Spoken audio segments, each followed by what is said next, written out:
Our first story is the paranormal investigations.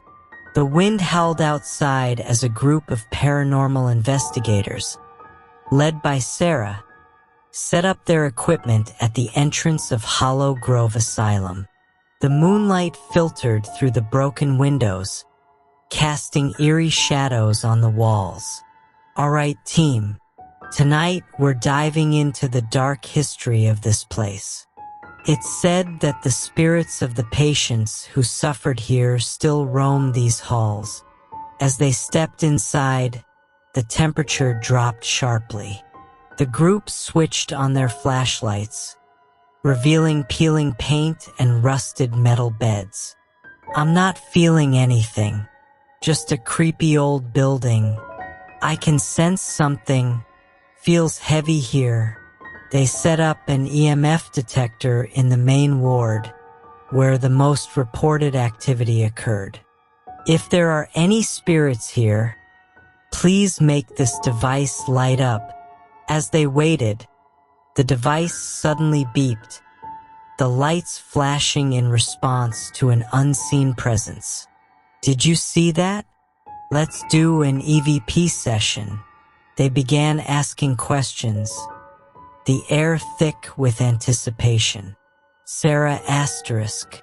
Is there anyone here who wants to communicate with us? A faint whisper echoed back. Help me.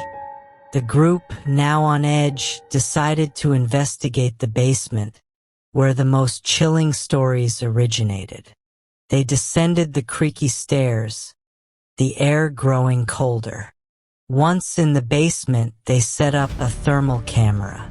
The screen flickered, showing a cold spot forming near the old operating table. Probably just a draft. This place is falling apart. Suddenly, a loud crash echoed from the far corner. The group jumped, hearts racing. Something's here. As they turned to leave, a shadowy figure emerged from the darkness, barely visible. It seemed to reach out toward them, eyes hollow and filled with anguish. Stay calm. We need to document this. Mark, panic-stricken, stumbled backward, knocking over the equipment. The figure flickered and then vanished, leaving behind a chilling silence. Shaken, they made their way back to the main hall. Reviewing the footage, they noticed something unsettling. The shadowy figure was captured clearly on camera, with a date etched into its form, 1923. This is unbelievable. It's like it's trapped in time. Suddenly, the EMF detector blared to life, and the room filled with a whispering chorus of voices, pleading for release. I can't take this anymore. We need to leave. As they hurried toward the exit, the atmosphere shifted. The whispers grew louder, angry, as if the spirits didn't want them to leave. The door slammed shut, trapping them inside. They're scared. They want help. Desperate. Sarah grabbed a nearby chair and smashed it against the door. It creaked open, and they sprinted outside, adrenaline surging. Gasping for breath, they stood in the moonlight, the asylum looming ominously behind them. We have to come back. They need us.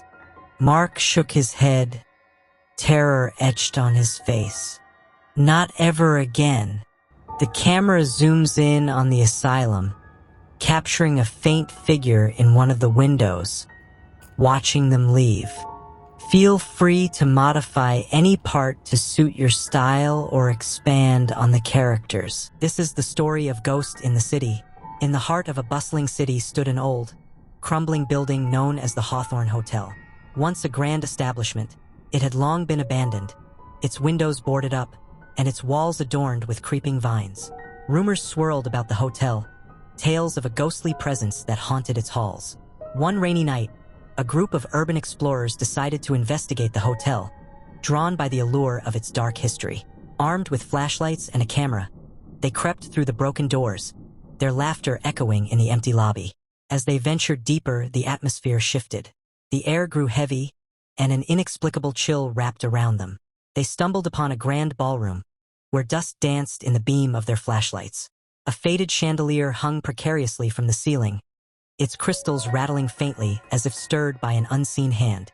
Suddenly, a cold gust of wind swept through the room, extinguishing their lights. Panic set in as they fumbled for their phones, only to find the screens flickering ominously. A whisper, barely audible, drifted through the air. "Get out!" Ignoring the warning, they pressed on, eager to uncover the secrets of the hotel. They discovered a staircase spiraling down into darkness. Against their better judgment, they descended, each step echoing like a heartbeat. At the bottom, they found a forgotten cellar, its walls lined with dusty bottles and remnants of a long-closed bar. As they explored, one of them, Alex, felt a cold hand grip his shoulder. He turned, but no one was there. Fear coursed through him, yet the others dismissed it as nerves. As they prepared to leave, the atmosphere shifted once more. The air crackled with tension, and shadows flickered at the edges of their vision. A ghostly figure emerged from the darkness. A woman in a tattered white gown, her face obscured by long, matted hair.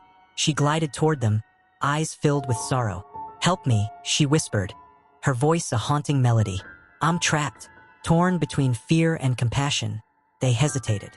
The woman pointed toward an old photograph hanging crookedly on the wall, depicting a vibrant ballroom scene from decades past.